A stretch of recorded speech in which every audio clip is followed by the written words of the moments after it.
கர்த்தருடைய பரிசுத்த நாமத்திற்கு மகிமை உண்டாவதாக. இந்த மனமகிழ்ச்சியான 5வது மாதத்துல உங்களை அனைவரையும் சந்திப்பதில் மிக்க மகிழ்ச்சி அடைகிறேன்.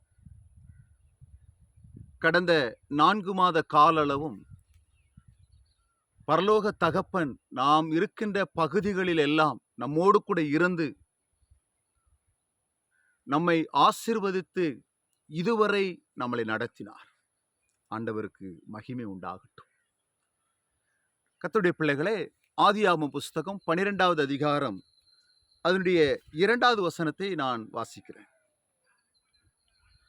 நான் உன்னை பெரிய ஜாதியாக்கி உன்னை ஆசீர்வதித்து உன் பேரை பெருமைப்படுத்துவேன், நீ ஆசீர்வாதமாய் இருப்பாய்.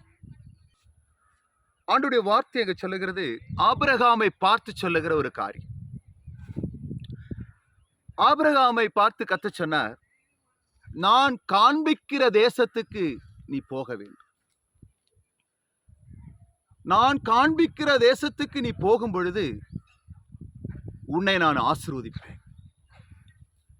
இந்த வார்த்தையை கேட்கிற கர்த்தருடைய பிள்ளைகளே, கர்த்தருடைய வார்த்தையை கேட்டு அதன்படி நடக்கிறவர்களாக இருக்கும் பொழுது நிச்சயமாக கர்த்தர் உங்களை ஆசீர்வதிப்பார். கர்த்தர் உங்களுடைய குடும்பத்தை ஆசீர்வதிப்பார். இந்த ஆபிரகாம் கர்த்தருடைய சப்தத்துக்கு கீழ்ப்படிந்து நடந்தான். கர்த்தர் சொன்ன வார்த்தையை ஆபிரகாம் அப்படியே கேட்டார். இன்றைக்கு நம்முடைய வாழ்க்கையில கீழ்ப்படிதல் ரொம்ப முக்கியம். கீழ்ப்படிதல் ஒரு மனிதனை உயர்வான பாதைக்கு கொண்டு செல்லும். இந்த ஆபிரகாம் ஸ்தோத்திரம் தன்னுடைய தகப்பன் சிலை வழிபாடுகளில் இருந்து, அந்த குடும்ப பின்னணியத்திலிருந்து வந்ததான ஆபிரகாம் சிலைகளை விற்பதில் மிக கவனமுடையவராக இருந்தார். தேவனுடைய பிள்ளைகளே, அப்படிப்பட்ட சூழ்நிலையில தான் இந்த ஆபிரகாமை கர்த்தர் தெரிந்து கொண்டார். உங்களை என்னையும் கர்த்தர் தெரிந்து கொண்டிருக்கிறார். உங்களை என்னையும் கர்த்தர் அழைத்திருக்கிறார். உங்களை என்னையும் கர்த்தர் முன்குறித்திருக்கிறார். உங்களை கர்த்தருக்கு வேண்டும். நீங்கள் கர்த்தருடைய சமூகத்தில் அவருடைய சத்தத்தை கேட்டு அதன்படி நடக்கிறவர்களாய் இருக்க வேண்டும். இந்த உலகம் பாவம் நிறைந்த உலகத்தில் நீங்களும் நானும் வாழ்ந்து கொண்டிருக்கிறோம். அக்கிரமம் நிறைந்த உலகத்தில் நீங்களும் நானும் வாழ்ந்து கொண்டிருக்கிறோம். ஆனால் கர்த்தருடைய பிள்ளைகளாய் இருக்கிற நீங்கள், சத்தியத்தை அறிந்து வாழ்கின்ற நாம், அவருடைய சத்தத்துக்கு நாம் செவி சாய்க்கிறவர்களாய் இருக்க வேண்டும். 1வது வசனத்தில் அங்க சொல்லுகிறது, ஆபிரகாம், கர்த்தர் ஆபிரகாமை நோக்கி, நீ உன் தேசத்தையும் உன் இனத்தையும் உன் தகப்பனுடைய வீட்டையும் விட்டு புறப்பட்டு நான் காண்பிக்கும் தேசத்துக்கு நீ போக வேண்டும். கர்த்தருடைய சமூகத்தில் ஆசீர்வாதத்தை நாம் பெற வேண்டும் என்று சொன்னால் கர்த்தர் சொல்லுகிற வார்த்தையின்படி நாம் பயணிக்க வேண்டும். தாவீது அரசன் சொல்லும்போது, நான் உனக்கு போதித்து நீ நடக்க வேண்டிய வழியை நான் காட்டுவேன், உன்மேல் கண் வைத்து உனக்கு ஆலோசனை சொல்லுவேன் என்று சொல்லுகிறார். நம்முடைய கர்த்தர் நமக்கு ஆலோசனை சொல்லிக் கொடுக்கிறவர். நாம் நடக்க வேண்டிய வழியை கர்த்தர் நமக்கு காண்பித்து கொடுப்பார். ஆனால் நாம் அதன்படி செய்யும் பொழுது நிச்சயம் நம்முடைய தலைமுறை ஆசீர்வதிக்கப்படும். நிச்சயம் நம்முடைய குடும்பங்கள் ஆசீர்வதிக்கப்படும். நிச்சயம் நாம் கையிட்டு செய்கிற வேலைகள் ஆசீர்வதிக்கப்படும். நிச்சயமாக நம்முடைய விவசாய பூமிகள் ஆசீர்வதிக்கப்படும். நம்முடைய தலைமுறைகள் ஆசீர்வதிக்கப்பட்டிருப்பார்கள். இன்றைக்கு நம்முடைய பிள்ளைகள் தேர்வு எழுதியிருப்பார்கள். நிச்சயமாக அவருடைய சப்தத்துக்கு கீழ்ப்படிந்து நடந்த கர்த்தருடைய பிள்ளைகள் அனைவரும் இந்த வெற்றி வாய்ப்பை அவர்கள் அடைந்திருப்பார்கள், அடைந்து விடுவார்கள். கர்த்தர் அந்த பிள்ளைகளுக்கு ஆண்டவர் வைத்திருக்கிற ஒரு தரிசனம் உண்டு. நிச்சயம் அந்த தரிசனத்தை ஆண்டவர் பிள்ளைகளுடைய வாழ்க்கையில நிறைவேற்றி கொடுக்க போதுமானவர். தேவனுடைய பிள்ளைகளே, இந்த ஆபிரகாம் கர்த்தருடைய சப்தத்துக்கு கீழ்ப்படிந்து நடந்ததுனால ஆண்டவர் ஆபிரகாமை பார்த்து சொன்னார், நீ ஆசீர்வாதமாய் இருப்பாய். பிரியமானவனே, உன் ஆத்துமா வாழ்கிறது போல நீ எல்லாவற்றிலும் வாழ்ந்து சுகமாய் இருக்கும்படி நான் வேண்டுகிறேன். தேவனுடைய பிள்ளைகளே, நாம் சுகமாய் இருக்க வேண்டும் என்று கர்த்தர் விரும்புகிறார். நாம் ஆசீர்வாதமாய் இருக்க வேண்டும் என்று கர்த்தர் விரும்புகிறார். ஒருவேளை இன்றைக்கு நீங்கள் உங்களுடைய கம்பெனியில நீங்கள் வேலை செய்து கொண்டிருக்கலாம். ஒருவேளை வேலை இல்லாமல் நீங்கள் மிகவும் கவலை நிறைந்த அனுபவத்திலே நீங்கள் காணப்பட்டு கொண்டிருக்கலாம். கர்த்தர் இந்த மாதத்திலே உங்களுக்கு ஒரு புதிய வேலைகளை வாய்க்க பண்ண அவர் திட்டம் வைத்திருக்கிறார். ஒருவேளை உங்களுடைய பொருளாதாரங்கள் தடையா இருக்கலாம்.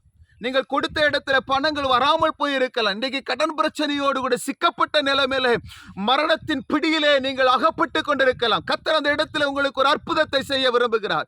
நீங்கள் கீழ்ப்படிந்து நடக்கும் பொழுது ஆண்டவர் உங்களை ஆசீர்வதிக்க விரும்புகிறார். தேவனுடைய பிள்ளையே, இன்றைக்கு நீ வியாதியோடு கூட மரணத்தின் பிடியில சிக்கப்பட்டிருக்கிறாயா? இன்றைக்கு கூடாரத்துல அல்லது உன்னுடைய மருமகள் வியாதியில் இருப்பார்கள், அல்லது உங்களுடைய மருமகன் வியாதியில் இருக்கிறான். உங்களுடைய கணவர் இன்றைக்கு படுத்த படுக்கையாக இருக்கலாம். ஒருவேளை கைகளும் கால்களும் ஸ்தோத்திரம் செயலிழந்து போன நிலைமையிலே படுத்த படுக்கையாக காணப்பட்டு கொண்டிருக்கலாம். நீ கீழ்ப்படிவாய் என்று சொன்னால் கர்த்தருடைய படுக்கையை மாற்றி விரிக்க போதுமானவர். இன்றைக்கு இந்த வார்த்தையை கேட்டுக்கொண்டிருக்கிற தேவனுடைய பிள்ளையே, இன்றைக்கு கூடாரத்தின் உள்ளறையிலே நீ வியாதியோடு கூட இருக்கலாம். ஒருவேளை மருத்துவமனையில நீ வியாதியோடு கூட இருக்கலாம். இன்றைக்கு ஸ்தோத்திரம் பல இடங்களிலே ரோடுகளில் நீ வியாதியோடு கூட இருக்கலாம். கர்த்தர் உன்னை விடுவிக்க போதுமானவர். இந்த வார்த்தையை கேட்கிற கர்த்தருடைய பிள்ளைகளே, நிச்சயம் உன்னுடைய வியாதியிலிருந்து என் தேவனாகிய கர்த்தர் பூரணமான ஒரு விடுதலை கொடுக்க விரும்புகிறார். இந்த வார்த்தையை கேட்கிற கர்த்தருடைய பிள்ளைகளே, கர்த்தர் உங்களை ஆசீர்வதிக்க போதுமானவர். நிச்சயமாக ஆண்டவர் இந்த வார்த்தை மூலமா இந்த மாதம் முழுவதும் நிச்சயம் உங்களை ஆசீர்வதிக்க வல்லவர். நீங்க என்னென்ன காரியங்களை நீங்கள் எதிர்பார்த்து கொண்டிருக்கிறீர்கள்? ஒருவேளை திருமணத்துக்காக நீங்கள் காத்திருக்கலாம். ஒருவேளை நீங்கள் திருமணத்திற்காக காத்திருக்கலாம். உங்களுடைய பிள்ளைகளுக்கு திருமணமாக வேண்டும் என்று எதிர்பார்த்து கொண்டிருக்கலாம்.